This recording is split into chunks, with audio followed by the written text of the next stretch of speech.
A questão do sábado.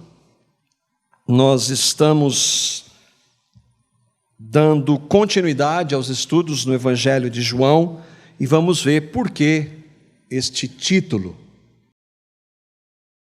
Estamos meditando, estudando, lendo, mastigando a palavra de Deus e jamais vamos poder esgotá-la, jamais.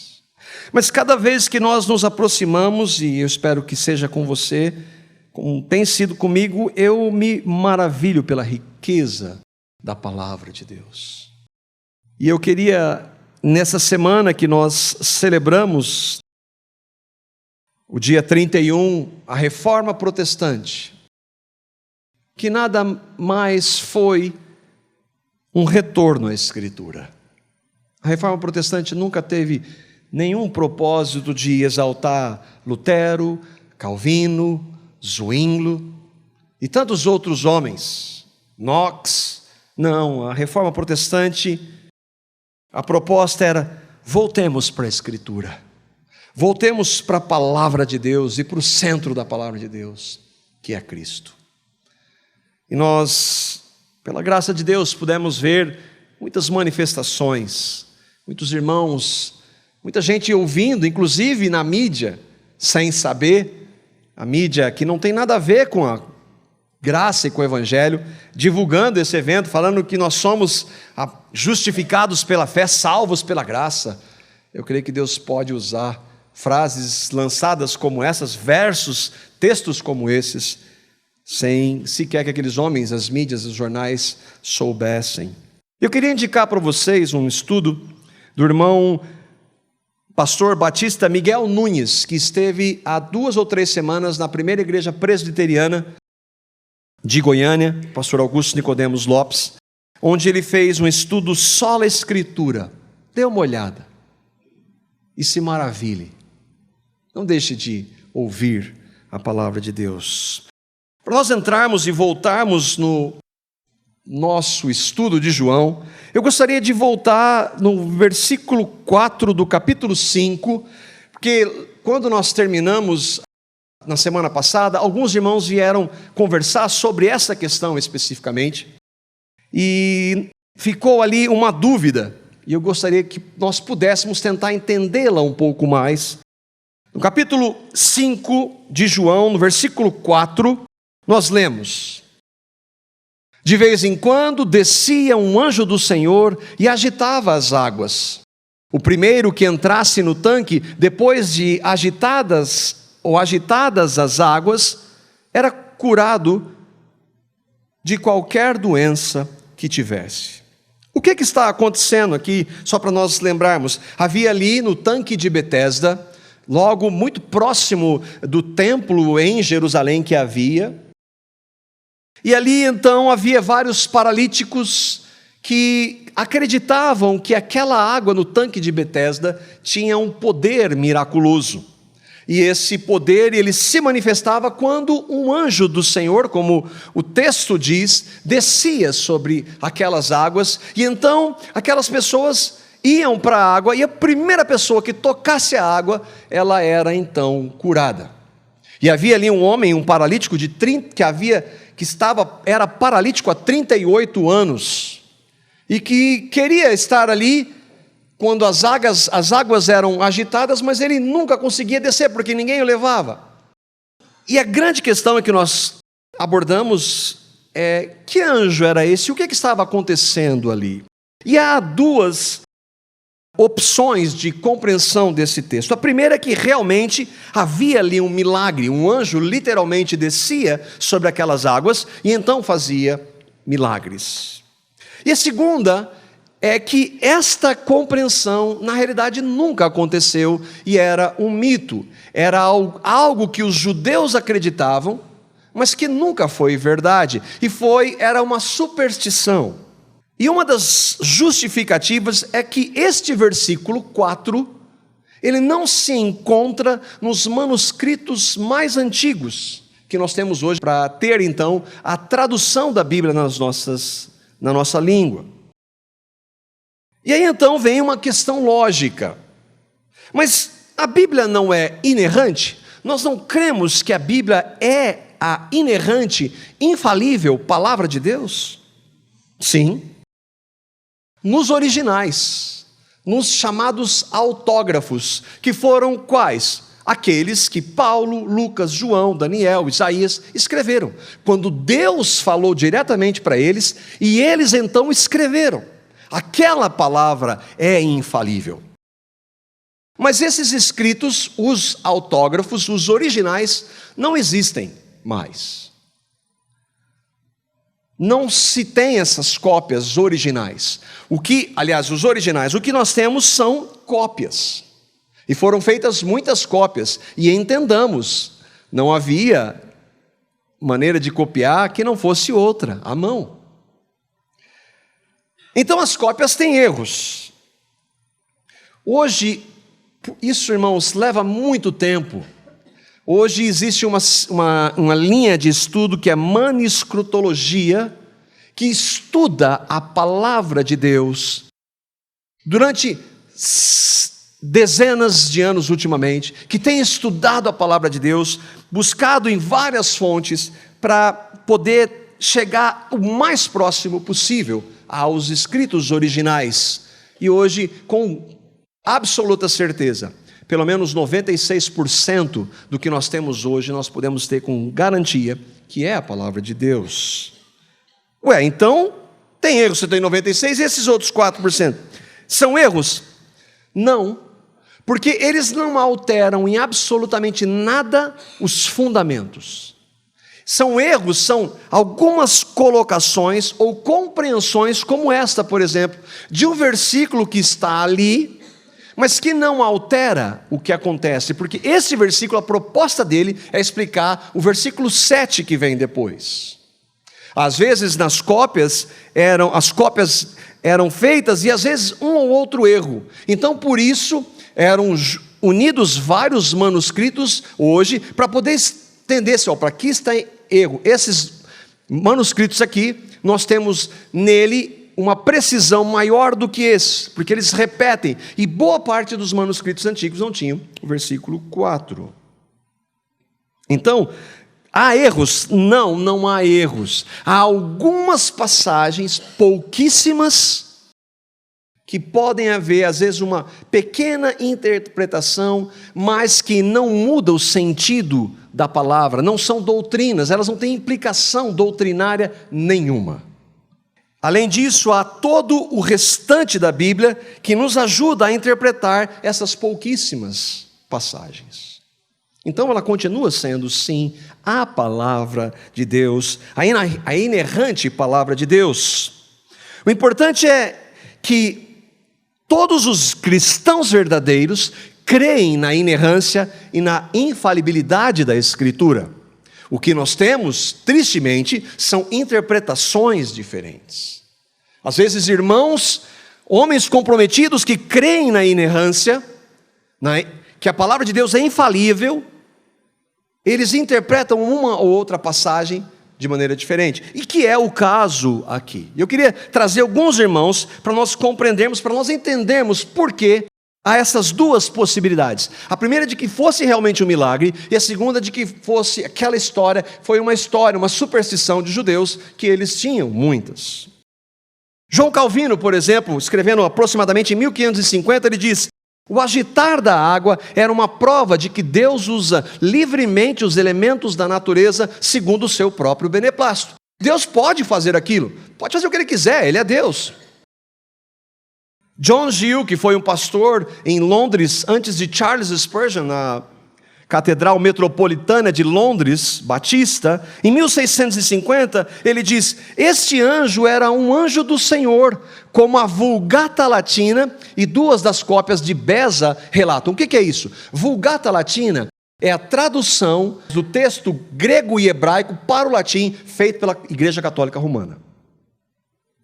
Então, ele se baseia em uma tradução que a Igreja Católica Romana fez do hebraico no Velho Testamento e do grego. E duas das cópias de Beza. Beza foi um pós-reformador que também tinha. Então ele se baseia nisso para poder entender que esse anjo era realmente um anjo do Senhor. Charles Spurgeon, em 1850, ele escreve: seria sem propósito contestar que tais casos ocorrem e podem ocorrer novamente. Spurgeon não tinha dúvida em acreditar que aquilo ali realmente tinha acontecido. Mas então nós temos hoje, lembre-se que hoje nós temos uma das maiores descobertas arqueológicas de todos os tempos, se deu em 1947, os rolos ou os manuscritos do Mar Morto, no Oriente Médio, e que ali muitos manuscritos foram encontrados. Depois disso, a pesquisa arqueológica começou a trazer várias outras, e então houve acesso maior a muitos desses manuscritos, inclusive do Novo Testamento. As descobertas em 1947 foram do Velho Testamento, mas o estudo fez com que muitos começassem a procurar outros manuscritos e fossem encontrados manuscritos mais antigos do que esses irmãos tinham. E aí então, hoje nós temos irmãos, por exemplo, como John Piper, que diz o seguinte: o verso 4 não existe nos manuscritos melhores e mais antigos. Existem milhares de manuscritos gregos ou fragmentos de manuscritos gregos, e a forma como chegamos às nossas versões atuais, surpreendentemente confiáveis em grego, em hebraico, em inglês e português, é que esses textos são comparados uns com os outros em formas minuciosas e complexas, para que, quando alguns tiverem uma redação diferente, nós possamos ver o que é original ou não. Estão entendendo? E então os escritos mais antigos não tinham o versículo 4. Nessa passagem, parece que em algum lugar ao longo do caminho, um copista ou um escriba colocou uma nota marginal de explicação do texto real, o versículo 7, que exige uma explicação. John MacArthur, que é contemporâneo, um estudioso da Escritura, um homem que crê que a Bíblia é a infalível palavra de Deus, diz assim: os manuscritos antigos não têm o verso 4. Nós não sabíamos disso até encontrarmos manuscritos mais antigos, e quando os encontramos, percebemos que este verso não estava lá. E aí ele já é mais radical na posição, ele diz: desconsidere completamente a ideia de que um anjo desceu e despertou as águas. Isso parece muito mais tarde do que o original. Alguns escritores acrescentaram porque talvez existisse essa superstição.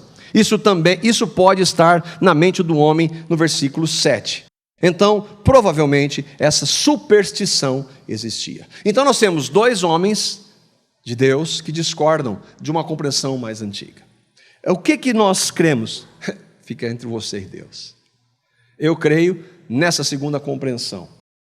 Impede que Deus faça um milagre? Não, milagre como fazer mortos espirituais ressuscitarem.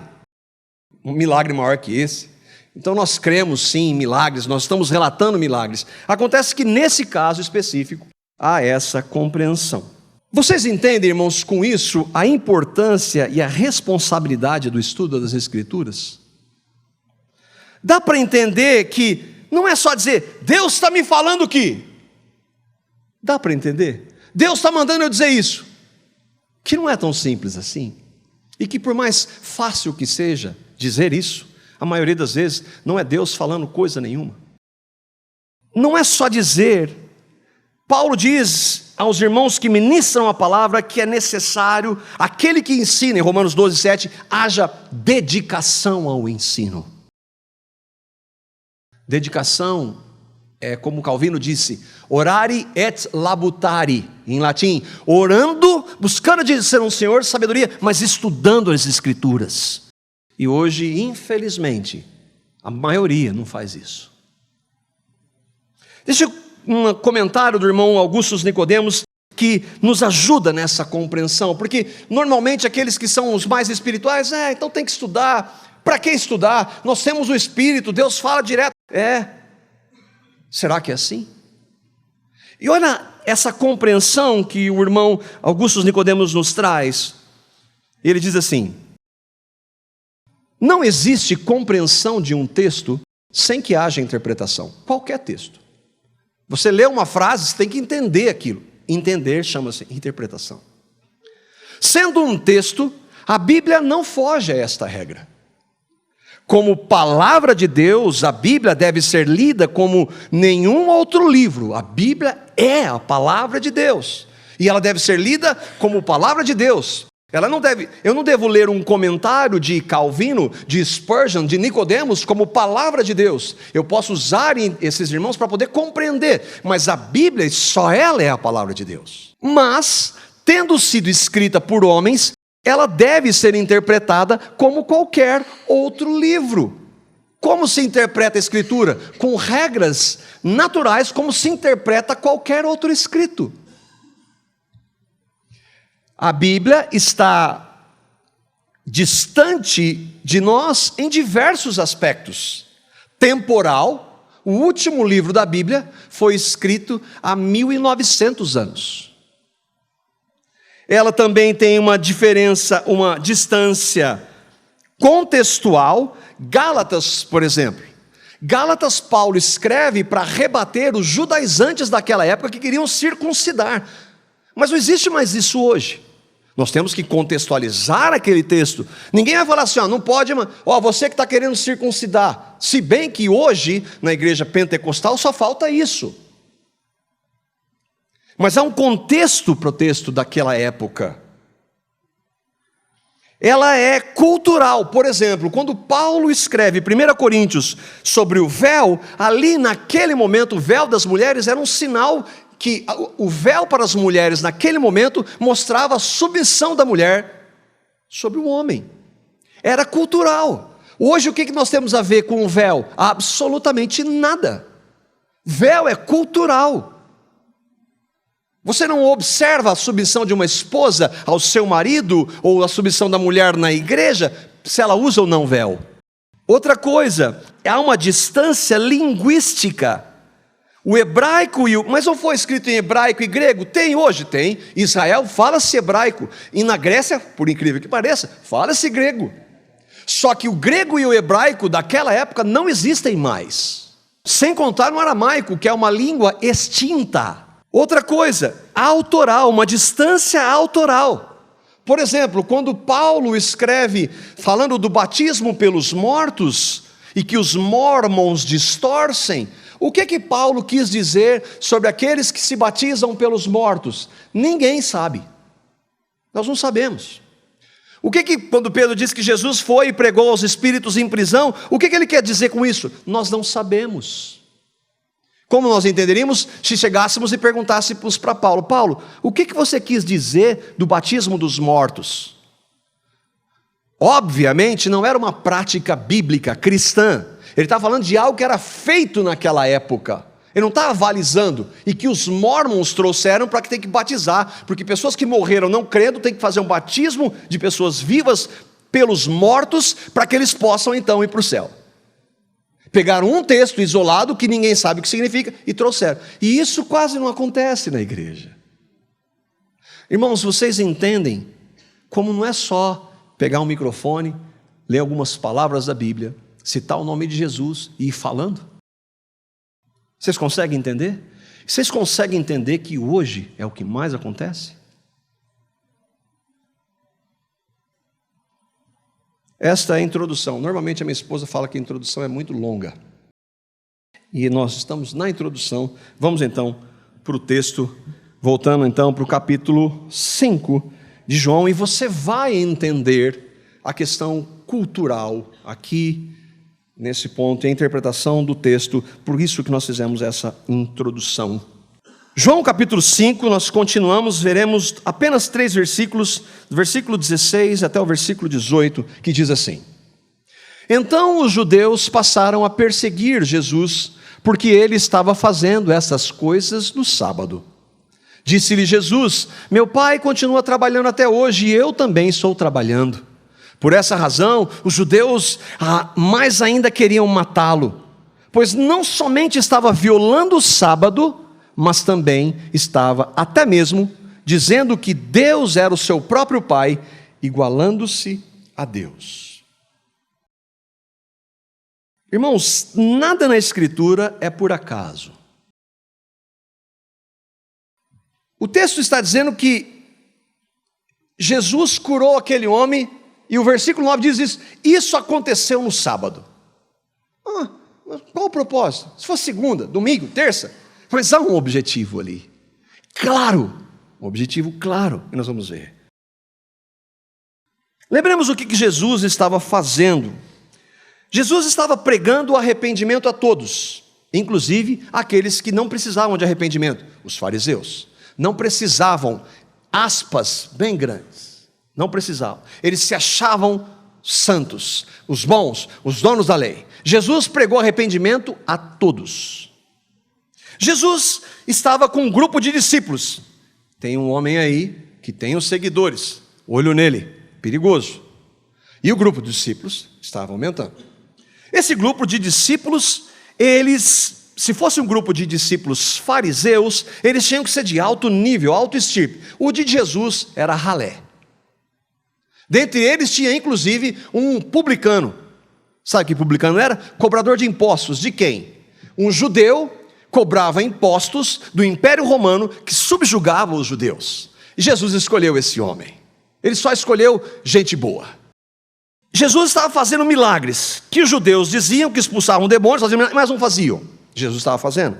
Jesus estava aceitando o título de Cordeiro de Deus. João Batista falou: eis o Cordeiro de Deus que tira o pecado do mundo. E todo judeu sabe muito bem o que isso significa. Jesus falou: não sou não. Ele aceitou para ele isso. Jesus conversava com os samaritanos, o povo que os judeus mais detestavam. E não somente isso, Jesus conversava com mulheres samaritanas, que um mestre jamais deveria falar com uma mulher samaritana. E Jesus conversava com uma mulher samaritana adúltera. Os fariseus religiosos jamais fariam isso. Ele desafiava fariseus, dizendo-lhes que eles precisavam nascer de novo.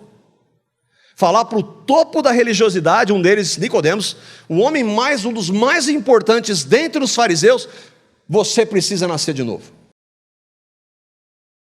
Não é à toa que esses homens queriam matar Jesus. A religião faz isso. Tudo que os religiosos se opunham, Jesus estava fazendo. Mas o que está acontecendo aqui? Lembremos que Jesus curou um paralítico.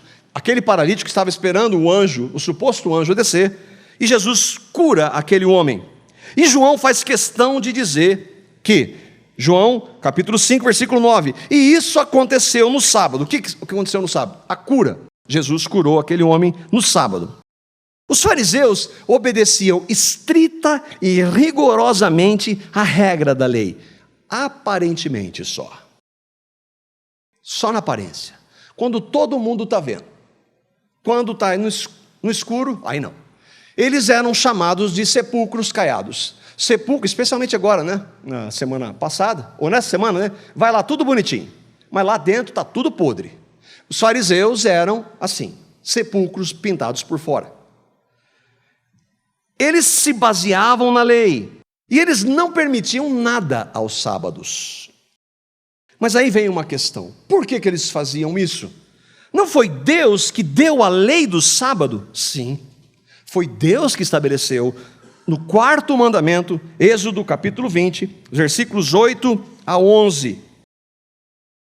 Os fariseus estavam supostamente seguindo o mandamento de Deus, o 4º mandamento dos 10, que diz assim: lembra-te do dia do sábado. É Deus quem está dizendo, para o santificar.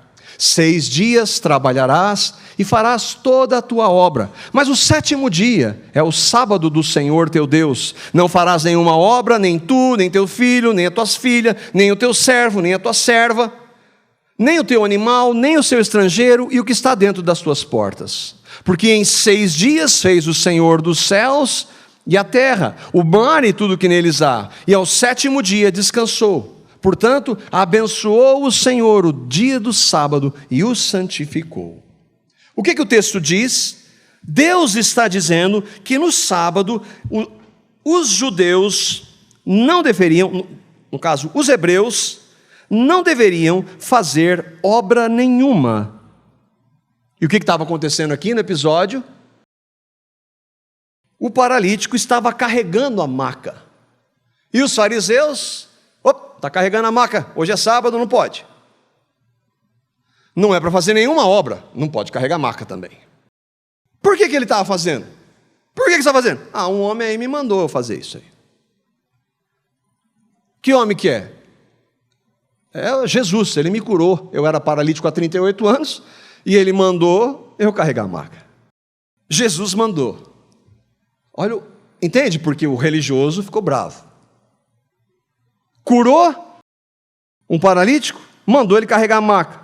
Nenhuma obra era para ser feita. Não era para levar maca, não era para levar nada, não era para curar ninguém. Em Mateus, nós vemos um outro milagre do Senhor, uma situação muito parecida. Mateus capítulo 12, versículos 10 a 12. Outro milagre de Jesus em outro contexto. Mas tem um grupinho lá, junto com ele, fã dele. Achava-se ali, em uma sinagoga. Sinagoga era o lugar de reunião dos judeus, onde eles liam a palavra, onde eles estudavam, faziam as suas orações. Havia ali na sinagoga um homem que tinha uma das mãos ressequida. E eles, talvez uma paralisia, e eles então, com o intuito de acusá-lo aí é Jesus, perguntaram a Jesus: é lícito curar no sábado? Agora eu vou pegar você. É lícito curar no sábado? Jesus é Deus. Jesus conhece o coração do homem. Então Jesus lhes responde aos fariseus: qual dentre vós será o homem que, tendo uma ovelha, e num sábado esta cair numa cova, não fará todo o esforço tirando-a dali? Qual de vocês? Qual deles? Todos eles.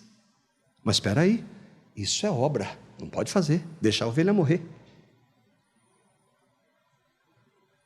Aí Jesus diz: ora, quanto mais vale um homem do que uma ovelha? Logo é lícito nos sábados fazer o bem, sim, senhores. Então disse aquele homem: estende a tua mão. E ele a estendeu e ficou sã como outra, dentro da sinagoga, diante dos fariseus. Jesus é maravilhoso. Jesus é sensacional, é incomparável. Ele claramente desafia os hipócritas, porque o que os hipócritas, ele fala assim: vocês obedeçam, falando dos fariseus, obedeçam a tudo o que eles dizem, mas não façam o que eles fazem. Eles falavam, mas não faziam. Isso é hipócrita, isso é religioso. Quer conhecer um religioso? Conversa com ele. Se ele se vangloriar, dizer que é o tal que faz, é um hipócrita. Pode ser evangélico. Eu faço e eu aconteço, hipocrisia. Conviva um pouco com ele. O que há em João e Mateus? Jesus é Deus, sim ou não? Sim, nós vamos ver no próximo estudo. Eu queria ter entrado um pouco na questão da divindade de Cristo, mas não deu tempo. Se o Senhor permitir, no próximo nós entraremos nesse assunto. Jesus, ele é Deus. Então não foi ele, Deus, Pai, Filho e Espírito Santo, que estabeleceu o quarto mandamento? Deus estabeleceu o quarto mandamento, Jesus é Deus, então Jesus estabeleceu o quarto mandamento. Mas a Bíblia diz que Deus não muda. Se Jesus é Deus e ele está violando o sábado, como é que é isso? Porque a Bíblia diz que Deus não muda, nele não há mudança, nem sequer sombra de variação. E agora? Ele mudou? E há 3 opções para nós vermos isso. A primeira é que Jesus não é Deus, como os judeus diziam. Por exemplo, quer uma prova de que um homem não é Deus? Os judeus têm a prova. João 9,16. Alguns fariseus diziam: esse homem, Jesus, não é de Deus, porque não guarda o sábado. Não guardou o sábado, não é de Deus. Bom, nós cremos que Jesus é Deus. Mesmo que você e eu não crêssemos, ele continua sendo Deus. Então, se ele é Deus, ele não muda e ele não mudou. Porque se ele mudou, então ele não é Deus e nem muito menos a Bíblia é a sua palavra. Portanto, Jesus é Deus, nós cremos que ele é. A interpretação dos judeus estava errada. Essa é a terceira opção. Jesus é Deus e ele não muda. Então, a terceira alternativa, eles erraram no que eles estavam compreendendo. Os religiosos não compreenderam o propósito do sábado, e isso acontece hoje.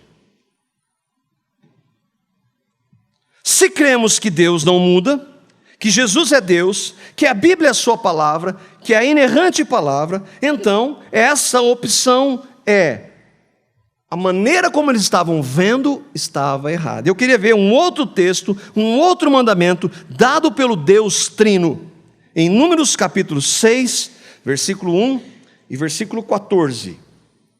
Números 6, 1 e 14. Nós estamos comparando. Aqui é Deus está falando, o Senhor é Deus. E falou o Senhor a Moisés, dizendo, e aí ele dá uma série de ordenanças, ele apresentará, ao pecador apresentará a sua oferta ao Senhor, um cordeiro de 1 ano sem defeito em holocausto. Holocausto é o sacrifício. E uma cordeira de 1 ano sem defeito para oferta pelo pecado. E um carneiro sem defeito por oferta pacífica. O que Deus está dizendo aqui? Que havia, naquele contexto, naquele momento, uma oferta que deveria ser feita de um cordeiro sem defeito pelo pecador. Um cordeiro de 1 ano sem defeito para oferta pelo pecado. Deus estabeleceu isso, Jesus é Deus, ele sempre existiu, nós não cantamos, então ele estabelece isso, o Pai, Filho e Espírito Santo. Nós vemos, o primeiro ponto, Deus estabeleceu isso? Sim ou não, irmãos? Sim. Jesus? Sim. Nós vemos no Novo Testamento cristãos fazendo holocausto de cordeiros como oferta do pecado. Vemos ou não? Não. No Novo Testamento, alguma ordenança para que cristãos, não é nem para judeus, muito menos, mas para que cristãos façam uma oferta, um sacrifício de um cordeiro para perdão dos pecados? Nós não vemos. Mas a Bíblia não diz que Deus não muda? E se ele muda, então não é Deus? Como é que ele disse algo aqui, no Velho Testamento, para fazer, para o povo de Deus fazer, e agora não se faz mais? Qual que é a resposta? Por que não há no Novo Testamento, para os cristãos, holocausto de cordeiros? João, capítulo 1, versículo 29, um texto que nós passamos há um tempo, e que diz, no dia seguinte, viu João a Jesus, que vinha para ele e disse, eis o Cordeiro de Deus, que tira o pecado do mundo. Este é o Cordeiro. Cordeiros, animais não podem salvar ninguém. Os cordeiros do Velho Testamento apontavam para o Cordeiro de Deus, que é Cristo. 1 Coríntios capítulo 5, versículo 7, Paulo escrevendo já para as igrejas constituídas, igrejas cristãs, ele diz assim, pois também Cristo, o nosso Cordeiro Pascal, foi imolado. Quem é Cristo? Apocalipse diz que ele é o Cordeiro de Deus, recebendo adoração. Irmãos, o que esses textos nos ensinam? Que os sacrifícios dos cordeiros no Velho Testamento apontavam para o sacrifício do Cordeiro, Cristo. Cristo veio, precisa fazer sacrifício? Não. Não precisa. Se fizer, anula o que Cristo fez. Se fizer, não estou colocando a minha fé somente no que Cristo fez. Deus estava mostrando, primeiro, que a humanidade em pecado, toda ela em pecado, tinha que fazer sacrifício, e nunca vencia. E aí ele quer mostrar que essa humanidade não quer a Deus, porque houve um sacrifício lá em Gênesis, quando o homem estava coberto com as folhas, e Deus já sacrificou um cordeiro ali, mas o homem nunca quis a Deus. Então ele escolhe um povo, traz os sacrifícios para mostrar para esse povo que ele seria o cordeiro um dia, mas o povo não quer. E então Deus está mostrando que não adianta fazer sacrifício de cordeiro, não adianta estabelecer lei para você obedecer, porque os seus sacrifícios nunca vão te purificar, e as leis também nunca vão poder fazer isso. Sacrifícios de animais não podem tratar com a humanidade no pecado. Irmãos, vocês conseguem entender o ponto aqui? Mas um dia, Ele, Deus, anunciou imediatamente após a entrada do pecado, ou melhor, antes da fundação do mundo, que Ele viria. Ele é o cordeiro que foi imolado antes de existir tudo. Então, ficar apegado a cordeiros, mas esse não é o nosso contexto, não é mais, mas do sábado é. A realidade do sábado é exatamente a mesma. Assim como os sacrifícios de cordeiros apontavam para o holocausto em Cristo, o descanso do sábado aponta para o descanso que há em Cristo. Não é um dia que você guarda, a semana toda você vai dizer, naquele dia eu não faço nada, nem o bem. Vocês entendem onde a religião vai? Onde a religião consegue ir com Bíblia na mão? Jesus também vai dizer que o sábado não era um fim em si mesmo. Nós falamos do cordeiro para exemplificar, para dizer, entre cordeiros, animais sacrificados e sábados guardados no Velho Testamento, não existe diferença nenhuma.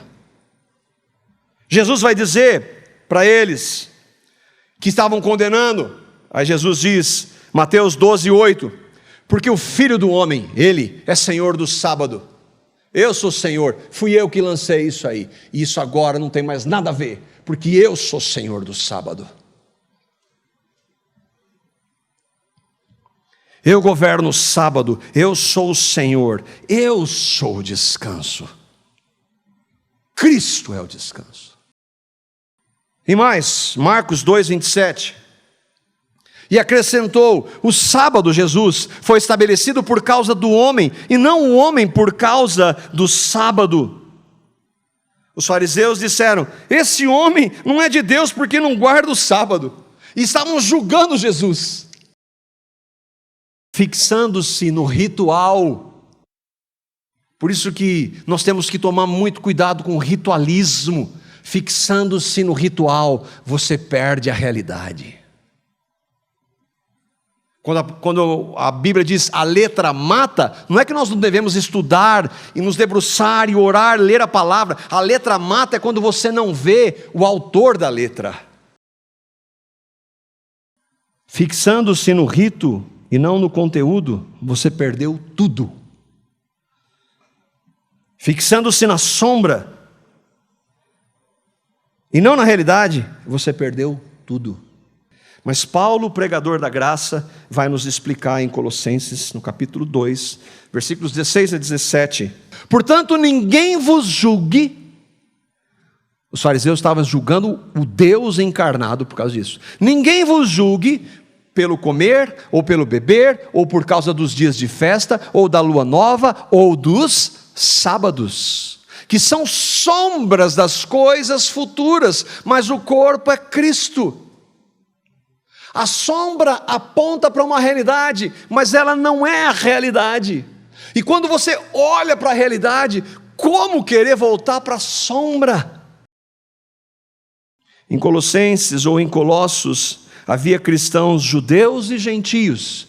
Cristãos que haviam sido convertidos do judaísmo para Cristo, não para o protestantismo. Se você for convertido para o protestantismo, você deve rever.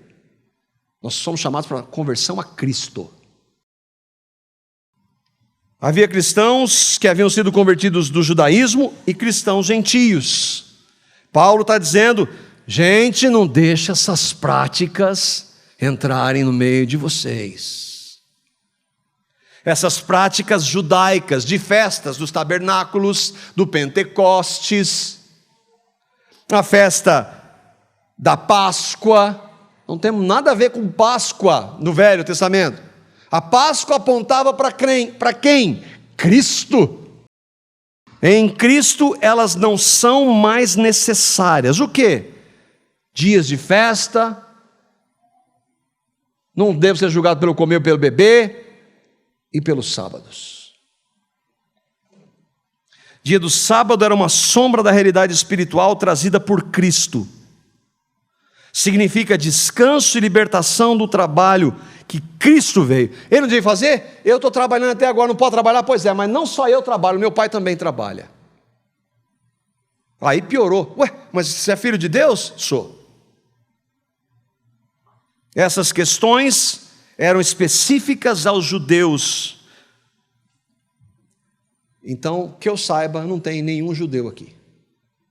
Agora, se um judeu convertido continuasse a guarda do sábado, tudo bem. Mas ele não poderia e não deveria impor que tinha que guardar o sábado, assim como não deveria impor que tem que participar das festas nem circuncisão.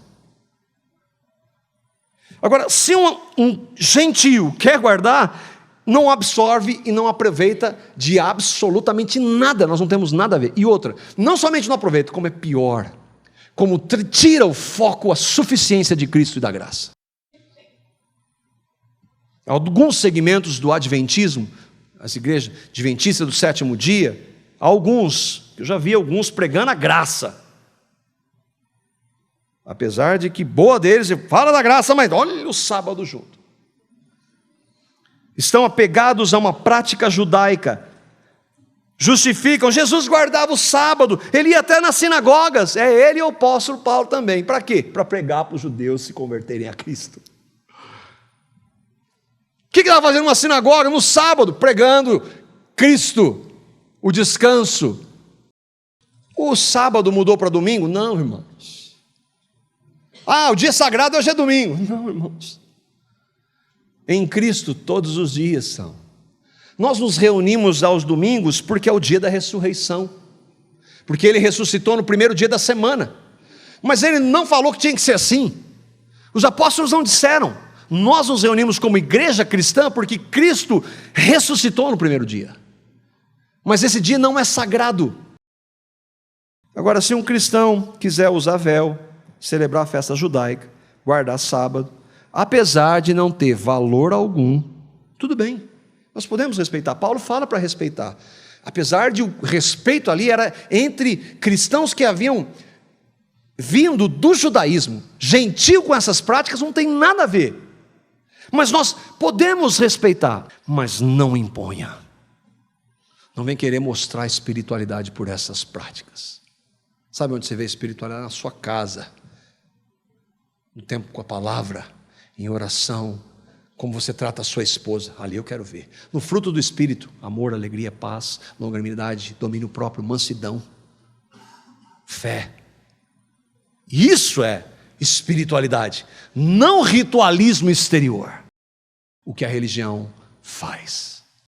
Toda religião que se apega ao exterior e quer impor é uma aparência de piedade. Não tem piedade, é aparência. Você quer dizer então que irmãos que têm essas práticas não são irmãos em Cristo? Não estou dizendo isso, mas estão enganados. O que Cristo veio fazer foi salvar o homem da condenação, foi salvá-lo da religiosidade de rituais e aparências. Ele veio diminuir o sofrimento deste mundo caído nos milagres. Por isso é lícito fazer o bem no sábado. Um cristão qualquer hora é lícito fazer o bem, porque nós somos sal e luz desse mundo. Ele veio transformar o nosso caráter. Ele não veio trazer ritualismos. Foi isso que Jesus disse: meu Pai continua trabalhando até no sábado. Sabe como é que Ele trabalha? Regenera, santifica, cura e um dia vai glorificar. Irmãos, cuidado com as ênfases em rituais, em práticas externas. Nós podemos pegar a tira do sábado. Hoje A igreja evangélica está cheia de ritualismos, de práticas que não tem nada, judaizantes, que não tem nada a ver com o evangelho da graça de Cristo, que tem aparência de piedade. Olha como aquela, mas não muda caráter. Só Cristo muda. O que nós podemos, irmãos, aplicar? Primeiro e a primeira e mais importante é o que Cristo veio fazer, salvar pecadores. Você está entre aqueles que foram salvos? Houve um momento na sua vida que você se arrependeu dos seus pecados, inclusive da sua religião, e viu que era um pecador, mas que Cristo amou você, mesmo você sendo um pecador, e lá na cruz, Ele sem pecado, no seu corpo santo, crucificou o seu velho homem no corpo dele. Ele levou os seus pecados no corpo dele por amor e de graça, para na sua ressurreição dar uma nova vida, e você então se arrependeu dos seus pecados, recebendo a Cristo. Esse é o maior milagre que Deus veio fazer.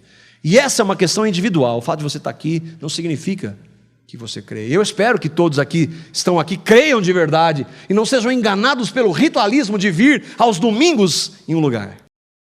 Do ritualismo de dar ofertas, de cantar. Tudo isso você pode fazer por mera religiosidade, por mero ritualismo, esquecendo da realidade que é Cristo. A segunda é que nós, irmãos, eu conversava com a minha sogra, nós não estamos isentos a isso, irmãos. Aquele que cuida, não é aquele que está em pé. Eu estou em pé, só de dizer que está em pé já tem que tomar todo cuidado. Aquele que cuida estar em pé, olha para que não caia. Nós somos religiosos, irmãos. Nós somos tendentes a isso. Clamemos ao Senhor para que Ele não nos deixe enganar. Você pode ter uma ortodoxia perfeita, sem vida. Você pode saber tudo de Bíblia, tudo das doutrinas, sem conhecer a Cristo. Isso é ritualismo religioso. Você pode ser um reformado sem Cristo. Nós nos identificamos? Sim, mas a teologia reformada, o mérito dela não é ser teologia reformada, é apontar para Cristo. É provável também, como aplicação, que você vai encontrar um sabatista. Eu conheço alguns bastante argumentativos. O que você tem que fazer? Discutir com ele? Mostre o Evangelho da graça. Apresente o Evangelho da graça. Que nós somos salvos pela graça e que ninguém será justificado diante de Deus pelas obras da lei, inclusive da lei do sábado. Agora, se ele professar a graça, que crê no Evangelho da graça, respeite-o. Mas diga, não me venha impor isso. Para terminar, Tito 3:9, essa é a nossa postura como cristãos. Mas não entres em questões loucas, genealogias e contendas. O que você está falando, Paulo? Que questões loucas são essas? Debates acerca da lei, porque são coisas inúteis e vãs. Não preciso debater lei, preciso pregar o Evangelho. Que pela graça o Senhor nos capacite a não somente perseverarmos no Evangelho de Cristo, da graça, que Ele não permita que nós sejamos enganados por qualquer forma de ritualismo e de religiosidade vazia. Amém?